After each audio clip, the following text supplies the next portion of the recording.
Las controversias en el seno de la Revolución Rusa y el debate sobre la igualdad. Este es un resumen y análisis del capítulo de los bolcheviques, del conflicto ideológico a la guerra civil, del libro de Domenico Lo Zurdo, Stalin, Historia y Crítica de una leyenda negra. La controversia entre Stalin y Trotsky fue un choque de visiones no solo sobre cómo construir el socialismo, sino sobre la naturaleza misma del ser humano, la sociedad y la historia. En este video nos centraremos en algunos puntos cruciales de esa diferencia de visiones. Para aclarar que no expondremos todas las perspectivas, sino solo aquellas que resalta el historiador italiano Domenico Lo Zurdo, que se centra sobre todo en la figura de Stalin. Al mismo tiempo debemos entender que las disputas se vieron exacerbadas por la lucha por el poder, pero no solamente por eso. También está detrás la interpretación de la teoría marxista y la circunstancia concreta de la Unión Soviética en el periodo entre las dos guerras mundiales y con una guerra civil. Esto es, no debemos caer en una visión condenatoria de la lucha en sí, y también simplista, ¿no? Sino que lo que se trata es de entender por qué estos enfrentamientos se dieron. Desde la postura del historiador italiano, podemos ver que mientras que Stalin adoptó un enfoque más pragmático, buscando la consolidación del poder de la Unión Soviética y el desarrollo de la industria, bajo el lema del socialismo en un solo país, Trotsky se aferró a una visión, de nuevo, según el historiador italiano, más idealista y universalista de la revolución, pensando que la suerte del movimiento revolucionario dependía, sobre todo, de la búsqueda de la expansión de la revolución mundial. El tema que por lo menos va a poner en duda Lo Zurdo es que justamente con un contexto tan complicado, pensar que la revolución mundial era posible es caer en cierto idealismo. De todos modos, Trotsky no solamente expone esta cuestión, sino que dice que para poder llegar a esa revolución mundial se debería salir del burocratismo. Para Trotsky, entonces, la salida de la idea de la revolución mundial no viene del realismo político y del cálculo de las relaciones de fuerza, sino de la rutina burocrática, el oportunismo, la cobardía y la traición.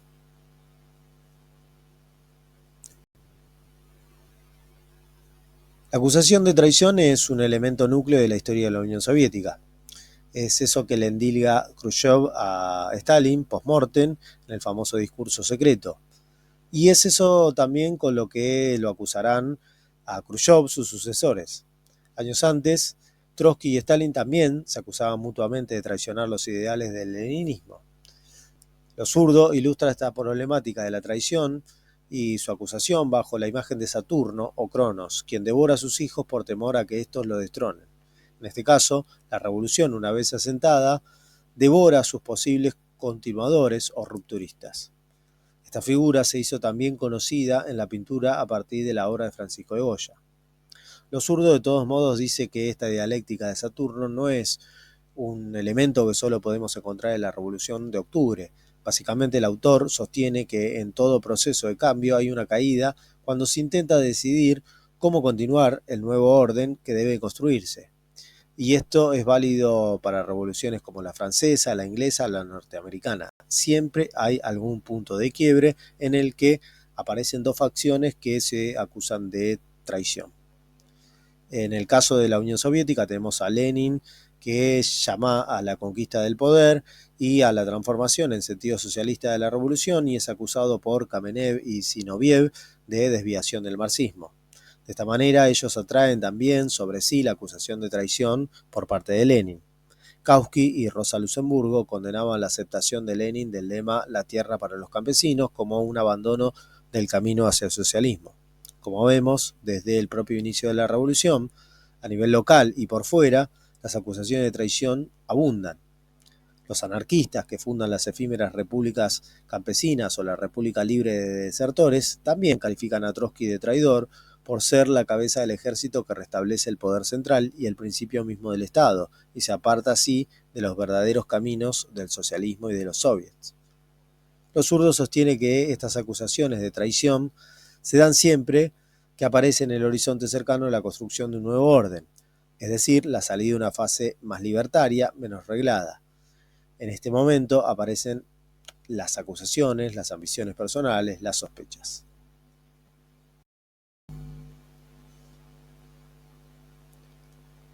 Soviet Universal de Lenin.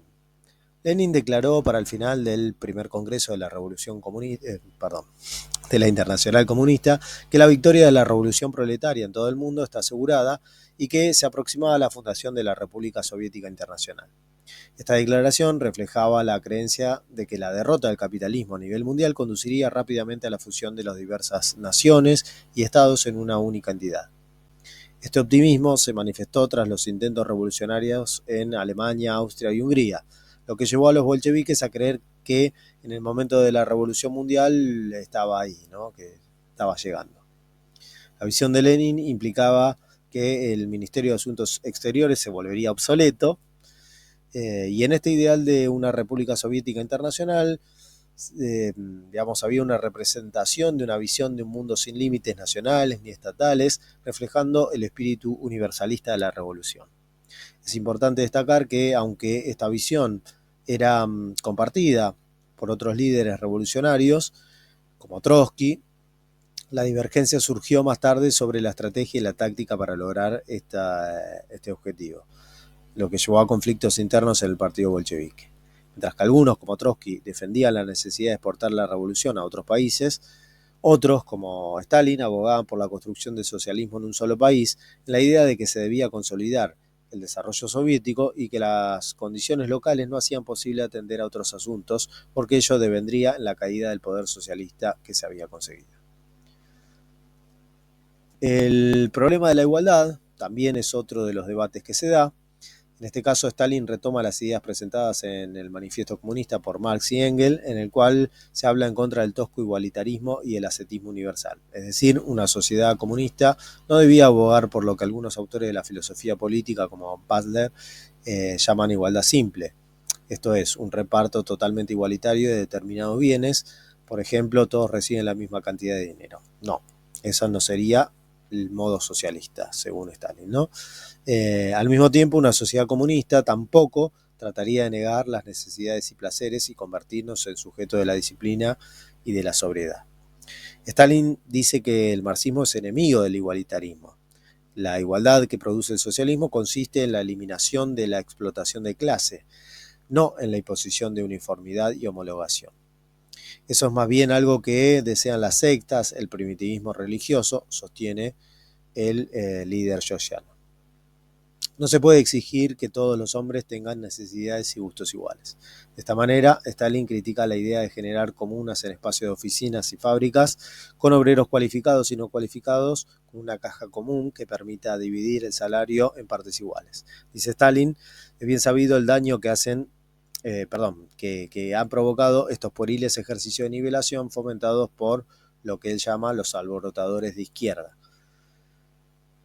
Para Stalin, el objetivo es hacer una sociedad soviética que sea la de mayor bienestar y convertirla en la más avanzada. Para ello cree que la Unión Soviética debe superar la productividad del trabajo que se ha llegado a los países capitalistas más avanzados, y eso conlleva el recurso a incentivos materiales y morales. Por ende, la superación de ese igualitarismo tosco. Básicamente, lo que está queriendo es llevarla a lo que muchos autores han llamado la emulación socialista. En la emulación socialista lo que se hace es una especie de competencia, no en el mismo sentido que el sistema capitalista, pero hay una competencia y justamente esa competencia depende de los objetivos que se planteen y el tiempo, el nivel de trabajo, etcétera, etcétera. Al mismo tiempo, el líder de la Unión Soviética decía que sería estúpido pensar que el socialismo puede ser construido sobre la base de la miseria y las privaciones, sobre la base de la reducción de las necesidades personales y de la nivelación de la vida de todos los hombres al nivel de vida de los más pobres. Por su parte, Trotsky criticaba las condecoraciones y los grados, ya que ello conllevaba, a esta aparición de cierta burocracia que preparaba así el terreno para cambios en las relaciones de propiedad. Para sostener esto se valía de otro texto de Marx, en este caso el 18 Brumario de Luis Bonaparte, que proponía que los dirigentes de más alto orden debían ser retribuidos con salarios obreros. Para Stalin, seguir esa línea rompía con la posibilidad de promover el desarrollo de las fuerzas productivas. Según Marx, el socialismo debía superar la contraposición entre el trabajo manual y el intelectual, pero el problema práctico para los revolucionarios rusos era cómo realizar ese objetivo ambicioso en el corto plazo. Acá también va a haber un debate y una división. Stalin se decanta por ir con cautela.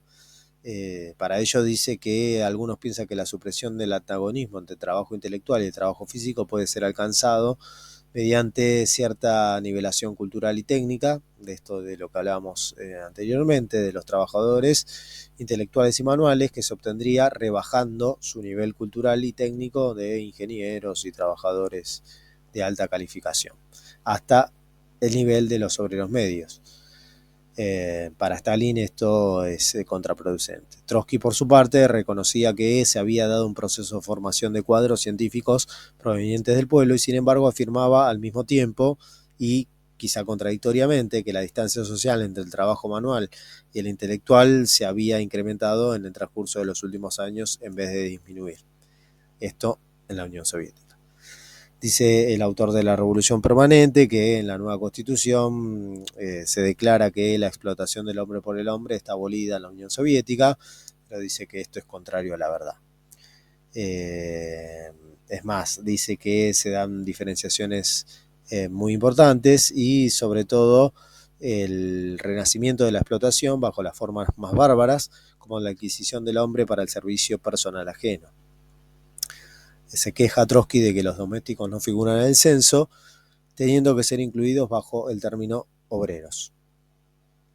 Hay muchas preguntas que no aparecen en el censo, como justamente esto, si el ciudadano soviético tiene domésticos, cuáles, ¿no? Si es una mujer de servicio, una cocinera, un conductor, si tiene automóvil a su disposición, cuál es la dimensión de su salario. Por último, Trotsky dice que si se reactivara la regla soviética que privaba de derechos políticos a todo aquel que explotare el trabajo ajeno, básicamente estaría en un problema la cúpula de los dirigentes de la sociedad soviética. Y de manera irónica, Trotsky termina diciendo que afortunadamente existe una igualdad completa, que es la establecida entre el patrón y los domésticos. Todo esto lo podemos ver acá, ¿no? Cuando dice que Stalin se decanta por una manera más cautelosa, mientras que Trotsky termina con esta idea de la ironía por la supuesta igualdad entre el patrón y los domésticos. Como vemos, la sola presencia de la figura de servicio doméstico para Trotsky era sinónimo de la más bárbara de las explotaciones. De allí que apareciera como respuesta a esto la idea de la traición. De un lado y del otro de esta contienda va a aparecer la traición como el justificativo de la acción del otro. En una segunda parte, más adelante, veremos qué sucede con el debate de los revolucionarios sobre la disolución del dinero y la familia en el marco de una organización socialista. Nos vemos la próxima.